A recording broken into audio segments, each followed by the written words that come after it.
오늘 우리에게 주시는 하나님 말씀 같이 읽고 또 나누고 묵상하도록 하죠. 오늘 우리에게 주시는 말씀은 요한복음 4장 20절부터 24절까지 말씀입니다. 요한복음 4장 20절부터 24절 말씀 봉독하겠습니다. 우리 조상들은 이 산에서 예배하였는데 당신들의 말은 예배할 곳이 예루살렘에 있다 하더이다. 예수께서 이르시되 여자여 내 말을 믿으라. 이 산에서도 말고 예루살렘에서도 말고 너희가 아버지께 예배할 때가 이르리라. 너희는 알지 못하는 것을 예배하고 우리는 아는 것을 예배하노니 이는 구원이 유대인에게서 남이라. 아버지께 참되게 예배하는 자들은 영과 진리로 예배할 때가 오나니 곧 이때라. 아버지께서는 자기에게 이렇게 예배하는 자들을 찾으시느니라. 하나님은 영이시니 예배하는 자가 영과 진리로 예배할지니라. 아멘. 네, 우리 오늘 말씀 보면 그 마지막 우리 24절 예배하는 자가 영과 진리로 예배할지니라 하는 이 말씀, 예배 때 그 하나님이 부르시는 예배로의 초대, 예배로 부름 부분에서 많이 인용되는 말씀입니다. 우리가 코로나 팬데믹을 겪으면서 그동안 깊게 생각하지 못했던 예배가 과연 뭔가라는 부분에 대해서 우리 팬데믹 상황에서 사실은 같이 많이 고민을 했었죠. 늘상 드리고 할 수 있을 때마다 예배를 드리는 우리의 모습에서 예배 드릴 수 없는 상황이 오니까 예배가 뭔가에 대해서 오히려 생각하게 되는 거죠. 예배가 너무 익숙하고 마치 우리가 숨 쉴 때 공기를 의식하지 못하는 것처럼 너무 익숙하고 자연스러울 때는 생각을 못하다가 우리가 공기가 희박해지거나 이러면 숨이 차오르고 그러면은 숨 쉬는 거에 대해 생각하는 것처럼 예배를 깊이 생각해 보게 되었죠. 이 예배를 못 드리는 상황이 더군다나 무슨 핍박이 오고 우리가 예배를 통해서 신앙을 지켜나가는 이 어떤 진리의 싸움에서 예배를 못 드리게 된 것이 아니라 오히려 이웃의 안전을 위해서 또 어떻게 보면 예배의 원래 정신, 하나님의 생명을 살리는 이 위험으로부터 벗어나고 안전하고 또 이웃을 오히려 돕기 위해서 스스로 자발적으로 어떤 현장 예배를 드리지 않는 이런 시간들이 있었던 거죠. 그러면서 더욱 예배가 뭔가에 대해서 생각해 보게 됐습니다. 이제 어떻게 보면 이 팬데믹으로 인한 그 강제적인 조치들이 다 없어지고 난 이후 이제 다시 새롭게 현장에 모여서 예배드려야 되는 이때에 한번 예배에 대해서 한 번 더 이제 생각해 볼 필요가 있지 않을까.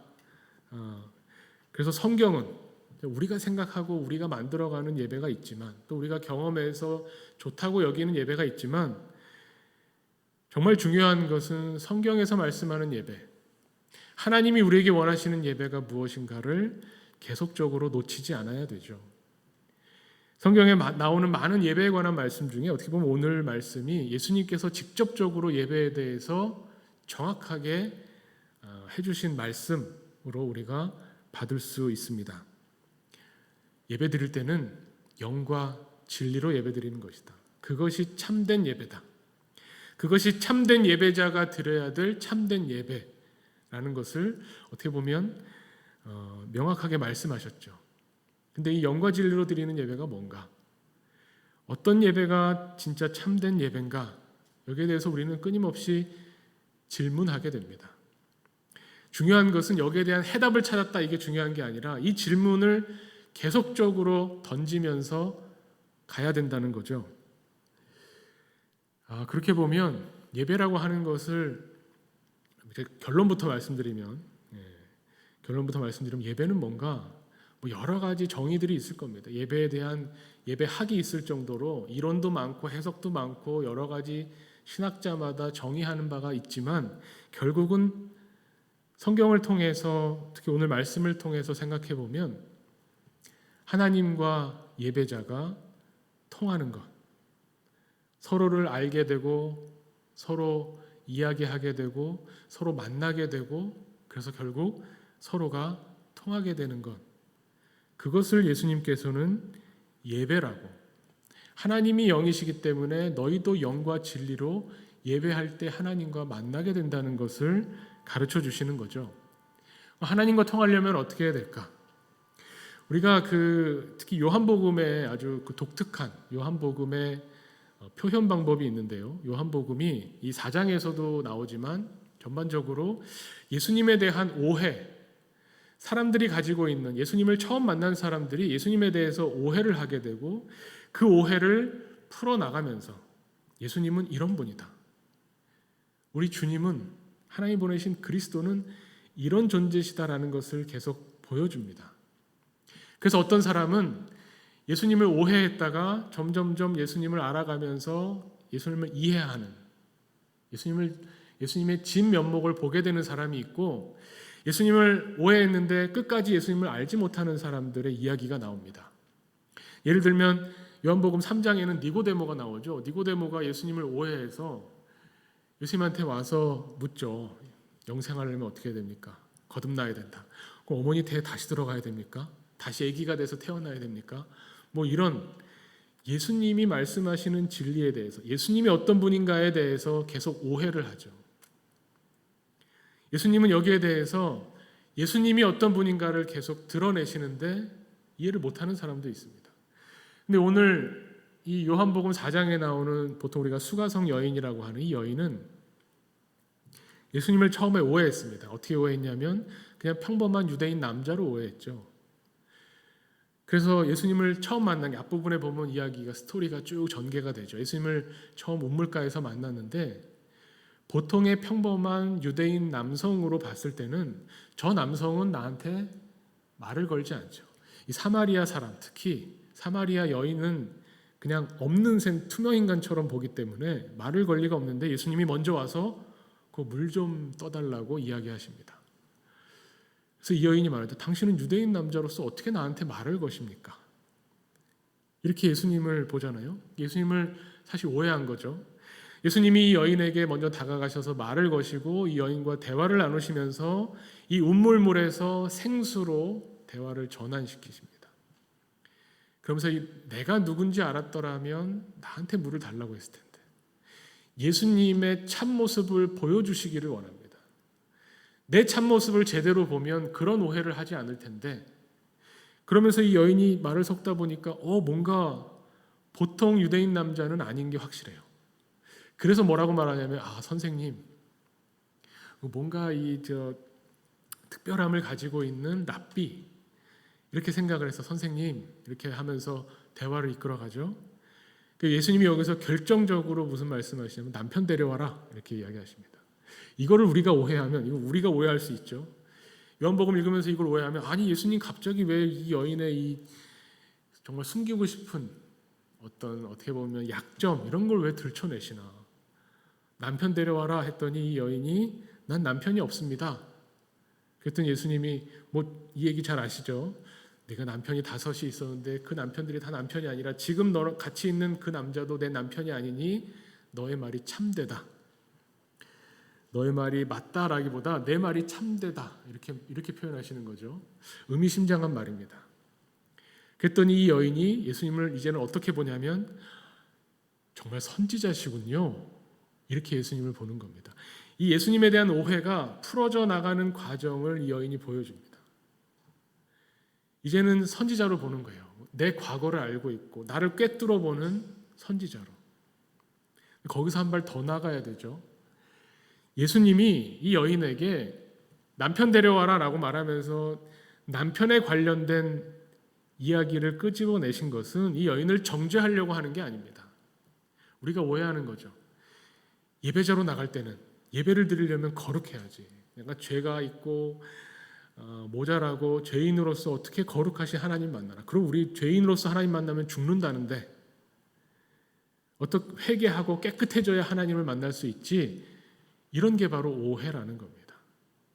예수님이 이 여인의 남편 이야기를 들고 나온 것은 이 여인에게 부끄러움을 주고자 하는 것도 아니고 정죄하려는 것도 아니고 회개하라는 말씀을 하시려는 게 아니라 예수님을 점점점 알아가면서 예수님의 진면목을 바라보게 되고 예수님을 깨닫게 될수록 예수님을 통해서 이제 하나님을 보는 거죠. 하나님의 존재를 참되신 하나님을 보게 되면 내가 어떤 존재인가를 보게 된다는 겁니다.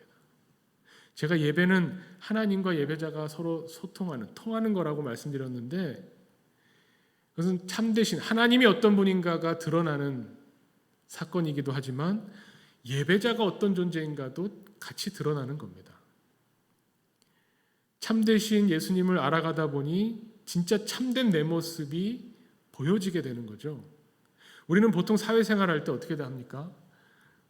그 정도 용어는 다들 아시니까 페르소나라고 그래서 가면을 쓰고 다른 사람을 대합니다. 뭔가 예의를 가지고 내 약점과 부끄러움을 이렇게 감춥니다. 당연하죠. 그걸 잘 감춰야 사실 예의 바른 겁니다.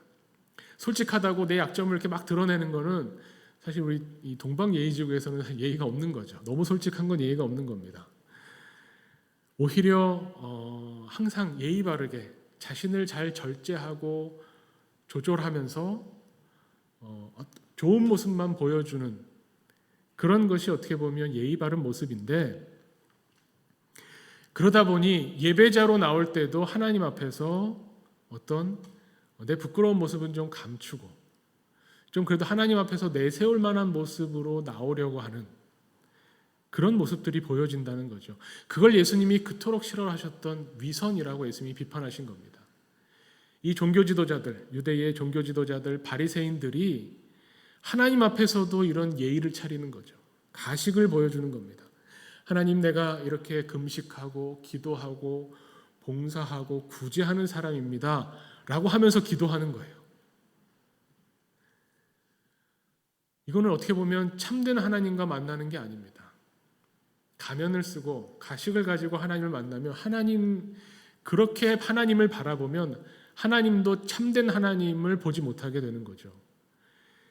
그러니까 깨끗하게 거룩한 사람만 좋아하시는 하나님, 죄인을 미워하시고 벌 주시는 하나님, 뭔가 하나님 앞에서 하나님을 기쁘시게 하는 공로를 가진 사람만 나왔을 때 하나님이 복을 주시는 그런 하나님으로 하나님을 잘못 보는 겁니다. 우리는 어떻게 보면 수많은 그런 가짜 신들, 잘못된 신들에 대한 지식을 가지고 있습니다. 예배라는 것, 참되게 예배하는 자들은 이 참되다라고 하는 말은, 진짜다라고 하는 이 말은 참된 모습, 하나님과 우리의 참된 모습이 부딪힐 때 나오는 거죠. 어떤 신이 참된 신입니까? 우리 보통 전에 잠깐 말씀드렸지만 책 제목 중에 아주 쇼킹한 제목이 있었죠. 만들어진 신. 신은 사람이 필요해서 만든 거다. 이렇게 생각하고 주장하는 사람들이 있는 거죠. 왜냐? 우리가 필요해서, 우리가 어떤 한계에 봉착했을 때, 내 힘으로는 되지 않을 때 뭔가 의지할 만한 대상을 찾는데 내 능력 밖의 일을 우리에게 이루어주고자 하는 그런 신을 우리가 만들어서 그 신을 의지하는 거다. 그런 신들이 있습니다. 어떤 신이 참된 신인가요? 기독교의 하나님, 우리가 부르는 하나님은 참된 신이고 다른 종교의 부처, 알라, 힌두교에 나오는 여러 신들은 가짜 신인가요? 물론 기독교인은 그렇게 주장할 수 있지만 진짜 중요한 건 이름이 중요한 게 아닙니다. 신을 알라라고 부르던, 유대인들처럼 야훼라고 부르던, 사실 야훼라고 부르지도 않았죠. 부르지조차 않았던 신입니다. 이름이 중요한 게 아닙니다. 참된 신이 무엇인가? 우리가 만나야 되는, 우리가 찾고 구하는 참된 하나님은 어떤 분인가? 우리가 거룩하고 뭔가 신이 원하는 것을 했을 때, 대가를 가지고 갔을 때 우리에게 복을 내려주는 그런 신이 아니라 정말 우리를 창조하신, 우리를 사랑하는 참된 신을 만나는 것이 예배라는 겁니다. 그래서 어떻게 보면 이 구약 성경이 우리에게 하나님 말씀인 것이, 이 이스라엘 사람들이 체험했던 하나님, 이스라엘 사람들이 우리의 신은 이렇다라고 체험하면서 세상에 드러냈던 하나님이 다른 신들과 좀 다른 겁니다. 이 가짜 신들하고 달라요. 뭐가 다르냐? 다른 신들은 구분합니다. 나에게 와서 섬기는, 그리고 나에게 뭔가 대가를 치러주는, 너희 복 받고 싶지? 그럼 대가를 가져와라. 대가를 받고 내가 복을 줄게. 이런 공짜가 없는 신, 주변에 그런 신이 많았는데 이 히브리인들의 역사를 통해서 체험했던 하나님을 고백하는데, 이 하나님은 어떤 하나님이냐? 은혜롭고 자비롭고 노하기를 더디하고 인자와 사랑이 풍성하신 하나님을 이스라엘 사람들이 고백했다는 겁니다. 그러면서 선지자들이 끊임없이 이스라엘 백성들에게 외칩니다. 하나님이 어떤 분인지 아느냐? 하나님은 그런 제사를 원하는 분이 아니다. 번제를 원하시는 것이 아니다. 하나님 아는 것을 원하고 하나님 말씀에 순종하는 것을 원하고 하나님은 하나님을 사랑하는 자를 원하시는 거다. 이 소의 기름, 양의 기름을 그냥 철철철 넘치게 제사 드려도 하나님 오히려 그런 사람을 미워하신다. 이렇게 말씀하는 겁니다. 다른 신들과는 다른 우리를 사랑한다고 하는 참된 신의 모습을 보여주는 것이 어떻게 보면 성경이죠. 그런데 그것만으로 부족합니다. 율법이 있었고 구약 성경이 있었고 하나님이 출애굽하는 역사 가운데서 보여주신 그 이스라엘 백성도 하나님을 거역하고 하나님을 떠나는 겁니다. 나에게 복주는 신만 찾는 겁니다. 그래서 어디에서 예배 드려야 되느냐, 어디에서 제사 드려야 되느냐가 그렇게 중요하게 주장하게 되는 내용이었다는 거죠. 이 사마리아 여인이 예수님을 점점 알아가면서 이제 선지자로 봤더니 이제 내가 어떤 존재인가, 내가 죄인이구나라는 것이 드러나면서 그럼 이 죄 문제를 어떻게 해결해야 됩니까? 이 죄 문제를 들고 나옵니다. 그럴 때에 이야기하는 것이 유대인들은 예루살렘에서 예배드려야, 여기서 제사 드려야 하나님이 용서해 주신다고 하는데 우리 조상들 사마리아 사람들은 그리심산에서 제사 드려야 된다고 하니 어디에서 예배를 드려야 하나님과 만날 수 있습니까? 지금 우리의 질문과도 비슷합니다. 어떻게 예배 드려야 될까요? 온라인 예배, 현장 예배 막 구분이 되죠. 무슨 예배, 무슨 예배. 가정 예배, 집에서 그럼 주일 예배 대신 가정에서만 가족끼리 모여서 예배 드리면 그것도 예배가 됩니까? 가정에서 드리는 것, 교회 현장 나와서 드리는 것, 온라인으로 드리는 것, 차 타고 가면서 핸드폰에 유튜브로 드리는 것, 어떤 예배가 진짜 참된 하나님께 예배입니까? 이 여인의 질문과 똑같죠. 거기에 대한 예수님의 대답은 여기서도 말고 저기서도 말고 주일이건 주일이 아니건 모든 시간과 공간에 매여 있고 제약받는 그 예배를 예수님이 자유롭게 하시는 겁니다.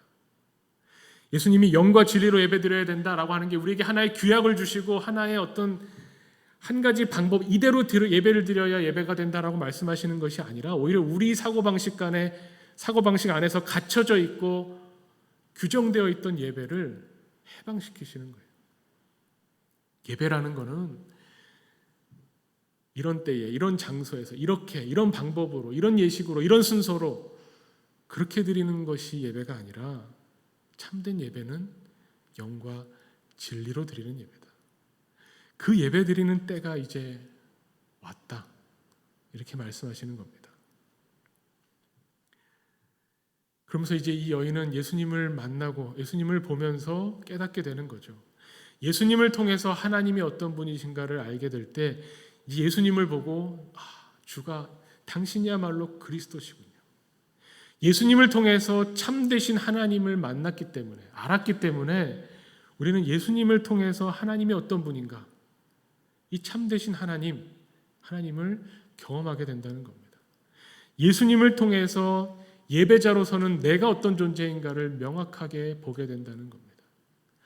내 있는 모습 그대로 거룩을 꾸밀 필요도 없고 뭔가 하나님 앞에 공로를 들고 나갈 필요도 없고 내 있는 모습 그대로 하나님을 찾고 구할 때에 하나님이 우리를 만나 주신다는 거죠.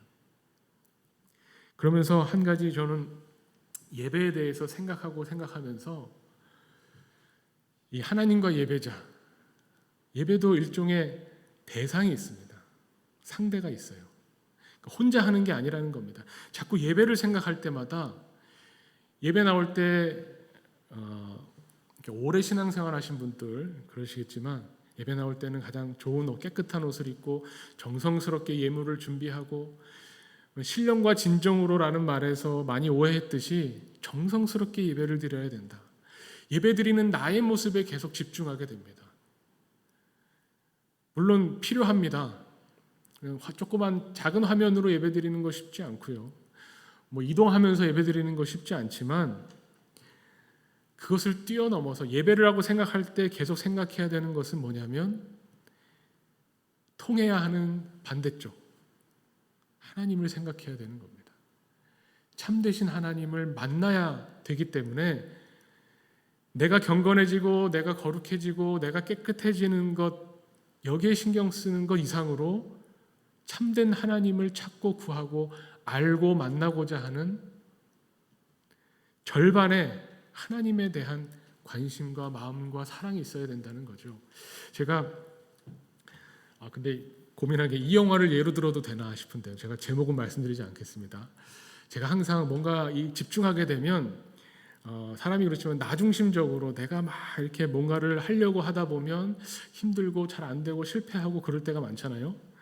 근데 되게 우리가 이 사회에서 살아가면서 우리가 하는 일들은 되게 상대가 있는 일입니다. 다 인간관계 속에서 이루어지죠. 제가 이 영화가 뭐냐면 조폭들에 관한 영화입니다. 사실 근데 조폭은 소재죠. 이 조폭을 통해서 결국 사람 사는 이야기를 하는 건데 이 조폭 두 조직이 있습니다. 뭐 A라는 조직과 B라는 조직이 있다고 하죠. A라는 조직은 이제 기존에 있었던 조직이고 B라는 조직이 신흥 조직으로 막 치고 올라오는 겁니다. 이권을 두고 다투다 보니까 A 조직의 보스와 B 조직의 보스가 서로 만나게 됐어요. 근데 보스들이 쓱 만날 때 혼자 가지 않죠. 이제 밑에 이제 부하들을 데려가는데 이 중간 보스 어떻게 보면 실제로 행동대장들 이쪽 A 조직의 중간 보스와 B 조직의 중간 보스는 또 이제 보스들끼리 대화하고 있으니까 둘이 이렇게 만나서 얘기를 해요.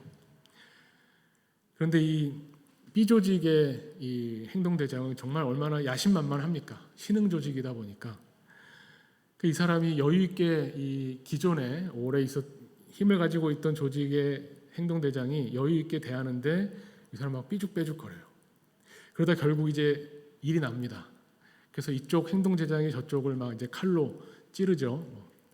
이런 얘기 하기 참 뭐한데 어쨌든 그러고 나서 한번 난리가 나고 나서 다시 수습이 되고 다시 만났습니다. 보스끼리 또 이제 해결을 해야 되잖아요.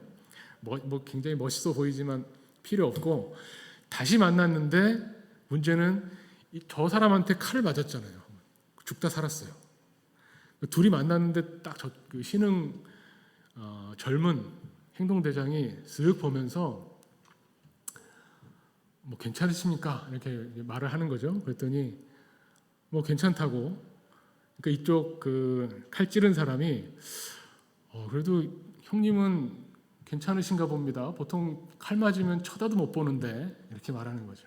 그랬더니 이쪽 사람이 뭐라고 하냐면 쓱 보면서 야 나도 산전수전 다 겪고 나니까 깨달은 게 하나 있다. 너라고 내가 안 무섭겠냐. 그 말을 하는데 힘에 우위가 있는 것 같고 이쪽이 이기는 것 같고 하지만 사실 서로 어떻게 상대가 있는 게임이나 이런 경기에서는 내가 힘든 만큼 상대도 힘든 거죠. 그걸 우리가 자꾸 놓칩니다. 제가 이 조폭 얘기로 해서 그렇지만 우리 운동 경기에서도 보면 달리기 마라톤을 하는데 너무 힘들죠. 이제 못 뛰겠다, 그만해야겠다라고 할 때 나만 힘든 게 아닙니다. 근데 이상하게 그 생각을 하면 위로가 돼요. 나만 힘든 게 아니야. 다 같이 힘든데 내가 여기서 한 발을 더 디뎌야 돼. 한 발, 두 발, 또 한 발, 또 한 발을 너무너무 힘들고 멈추고 쓰러지고 싶지만 그만 달리고 싶지만 나만 힘든 게 아니고 이 한 발을 내가 더 디뎌야 돼. 그러면서 항상 나 혼자 뭔가를 하는 게 아니라 상대가 있다는 것. 오늘 말씀을 통해서 예수님이 가르쳐 주시는 참된 하나님, 참된 예배자가 만나야 되는 참된 하나님의 모습을 봐야 된다는 겁니다. 우리는 예배를 통해서 예배 드리는데 아무리 예배를 드려도 내 생활이 나아지는 게 없어. 기도를 드려도 벽 보고 기도하는 것 같아. 응답이 안 와. 내가 열심히 예배 봉사하고 예배 드리고 정성스럽게 내가 할 수 있는 최선을 다해서 신앙을 지키고 애를 썼는데 뭔가 하나님이 뭔가 나에게 복을 주시는 것 같지가 않아. 이렇게 생각이 될 때 그때 하나님은 어떤 마음이실까를 생각해 봐야 된다는 겁니다. 내가 이렇게 힘든데 하나님은 내가 없어져도 아무 상관이 없으시겠지라고 한다면 하나님과 통하지 않은 겁니다. 내가 이렇게 힘들면 나를 사랑하시는 하나님은 더 힘드시다는 거죠. 내가 힘든 것보다 사실 사랑하는 대상이 힘들 때 더 힘들죠. 그래서 어떻게 보면 하나님이 그 자식을 주시는 것 같습니다. 자식을 지극히 사랑하죠. 누구나 부모는 자식을 사랑합니다. 그런데 내가 힘든 것보다 자식이 힘들면 이상하게 더 힘든 것 같아요. 차라리 내가 아프고 말지, 이런 부모님들 입에서 그런 말을 많이 들어서 저는 머리로는 알지만 심정으로 못 느꼈는데 진짜 자식이 아프면 대신 아파주고 싶습니다. 내가 자식이 아픈 것보다 내가 더 아픈 것 같아요. 하나님을, 참되신 하나님을 만난다라고 하는 이 예배는 하나님이 어떤 분인가를 알게 되는, 하나님과 통하게 되는 것을 말하는 거죠. 오늘 이 요한복음 4장의 말씀에서 저는 읽을 때마다 가장 주목하게 되는 부분이 어디냐면 23절의 말씀입니다. 참된 예배를 이야기하는데 아버지께 참되게 예배하는 자들은 영과 진리로 예배할 때가 오나니 곧 이때라. 아버지께서는 자기에게 이렇게 예배하는 자들을 찾으시느니라.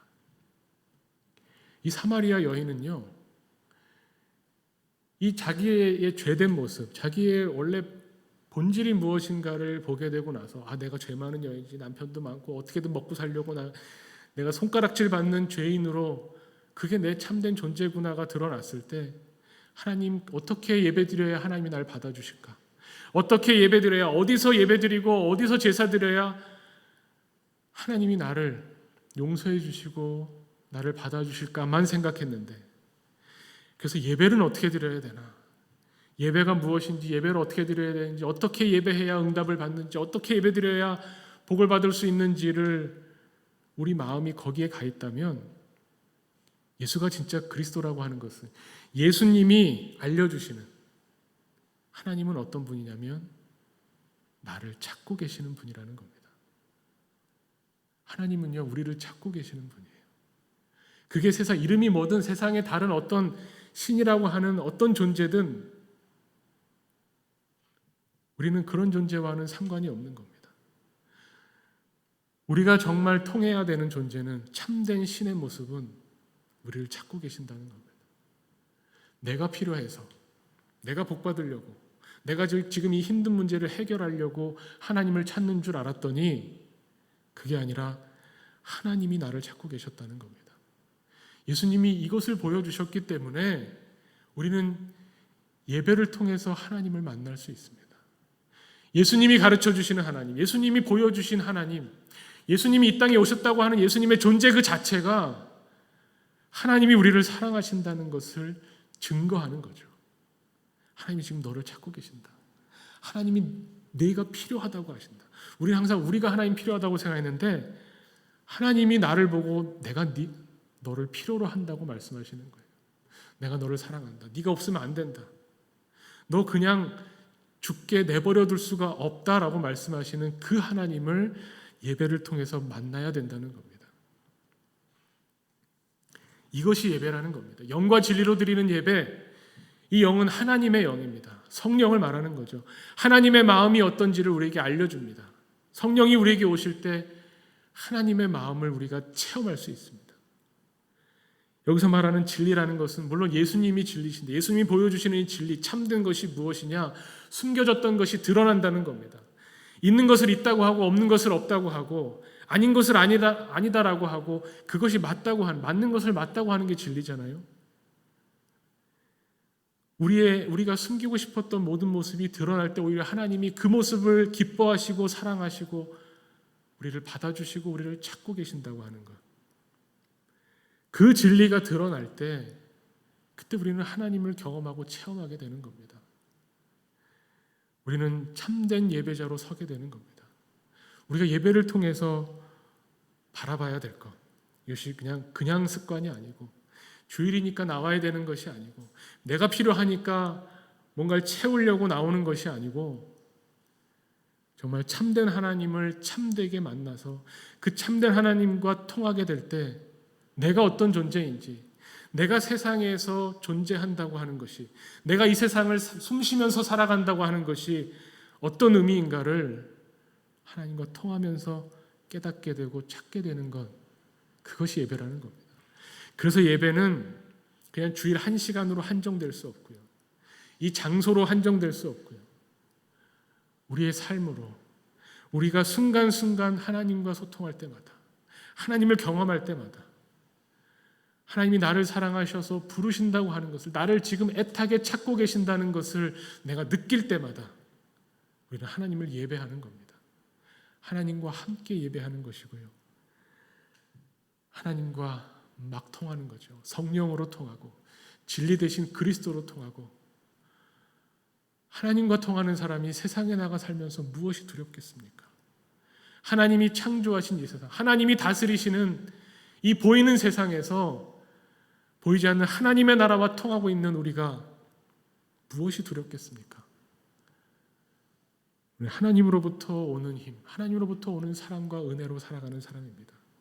하나님과 통할 때 이 하나님과 손붙잡고 하나님과 통하고 있는 예배자로 세상에 나갈 때에 우리는 하나님이 어떤 분인가를 보여줄 수 있습니다. 그것이 복음인 거죠. 복음을 전하라고 하는 것이 다른 어떤 여러 가지 방법이 있겠지만 우리가 이 세상을 산다는 것 그 자체가 우리의 삶이 예배가 된다면 우리의 삶은 또한 복음이 됩니다. 우리의 삶은 세상에 하나님을 보여주는 예수가 그리스도라는 것을 보여주는 증인으로 살게 됩니다. 우리가 이제 예배가 무엇인가?